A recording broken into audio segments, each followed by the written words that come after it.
محترم جناب مبشر سیفی صاحب اوٹاوا کینیڈا، السلام علیکم۔ ہم آپ کے ممنون ہیں کہ آپ نے ہماری ویب سائٹ اہلسنت.نیٹ پر یاد فرمایا۔ آپ کے 3 سوال موصول ہوئے، جواب حاضر۔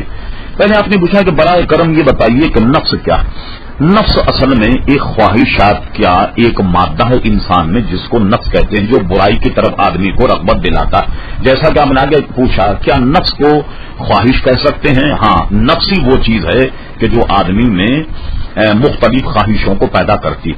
فرمایا آپ نے کہ نفس کی جو 3 اقسام ہیں اس کے بارے میں کچھ بتائیے۔ پھر آپ نے یہ بھی لکھا کہ اگر کوئی بچہ پیدا ہوتا ہے تو کیا نفس بھی اس کے ساتھ وجود میں آتا ہے؟ پھر آپ نے پوچھا کہ جب کسی کا انتقال ہو جاتا ہے تو اس کی روح اس سے جدا ہو جاتی ہے، اب جب قبر میں اسے جزا یا سزا ملتی ہے تو اس مردے جسم کو یہ کیسے محسوس ہوگا، کیونکہ اس میں تو روح نہیں ہوتی۔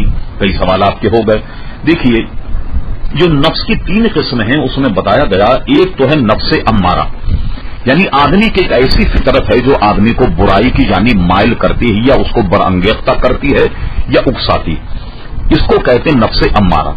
ایک کا نام ہے نفس لوامہ، اس کا کام یہ ہے کہ جب آدمی سے کوئی برائی سرزد ہو جائے تو آپ نے دیکھا ہوگا کہ باوجود اس کے کہ آپ کتنا ہی مطمئن ہونے کی کوشش کریں کہ میں نے برائی نہیں کی اور گناہ نہیں کیا، لیکن آدمی میں ایک ایسی طاقت ہے جو آپ پر ملامت کرتی ہوگی کہ نہیں، یہ کام جو ہے وہ اچھا نہیں ہوا، غلط ہوا۔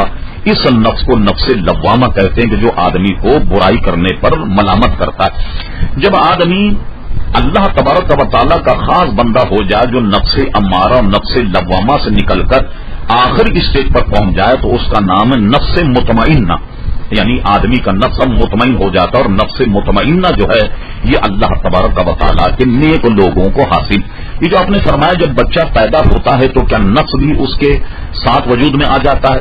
ظاہر ہے جب بچہ پیدا ہو تو ساری چیزیں تو اس میں ہو جاتی، لیکن جہاں جہاں شعور آدمی کا بالغ ہوتا چلا جاتا ہے تو نفس کی شرارتیں بھی اسی تناسب سے بڑھنے لگ جاتی۔ پھر آپ نے پوچھا کہ جب کسی کا انتقال ہو جاتا ہے تو اس کی روح اس سے جدا ہو جاتی، اب جب قبر میں اسے جزا یا سزا ملتی ہے تو اس مردہ جسم کو یہ کیسے محسوس ہوگا، کیونکہ اس میں تو روح نہیں ہے۔ اس کے سمجھنے میں اصل میں آپ کو غلطی ہو گئی، وہ یہ ہے کہ جب آدمی کا انتقال ہوتا ہے اگرچہ اس سے روح جدا ہو جاتی ہے مگر اس کا تعلق بدن سے رہتا ہے، ایسا نہیں کہ اس کا تعلق بدن سے نہ ہو رہا۔ جزا اور سزا تو اصل میں قیامت میں ہوگی، لیکن وہ کوئی گناہگار اگر ہوگا تو اس پر قبر میں عذاب ضرور ہوگا۔ جیسا کہ اگر آپ کو موقع مل جائے تو مشکاۃ شریف کا ایک باب آپ پڑھ لیں، کتاب اثبات عذاب قبر، جو پہلی جلد میں آپ کو مل جائے گی، جس میں صاحب مشکات نے کئی حدیث نقل فرمائی کہ عذاب قبر کیسے ہوتا ہے۔ تو چونکہ بندے پر جب عذاب قبر ہوتا ہے تو روح کا بدن سے تعلق ہوتا ہے، بظاہر بدن کتنا ہی ختم ہو جائے، کتنا ہی فنا ہو جائے، کتنا ہی مٹی میں مل جائے، لیکن اس کا تعلق جو ہے وہ روح سے ہمیشہ رہتا ہے۔ اور چونکہ روح اور بدن یہ دونوں اصل میں قصوروار ہیں جب گناہ ہوتا ہے، میں اس کی آپ کو مثال دیتا ہوں کہ روح اور جسد دونوں گناہ گار ہیں تو سزا ایک کو نہیں بلکہ دونوں کو ملتی۔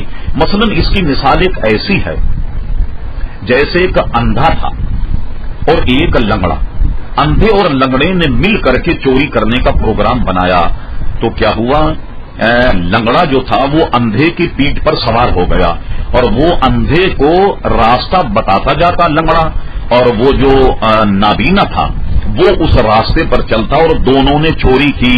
اب مجھے بتائیے، لنگڑا تو چوری نہیں کر سکتا اس لیے کہ اس میں پیر موجود نہیں، نابینا بھی چوری نہیں کر سکتا اس لیے کہ اس کی بینائی موجود نہیں۔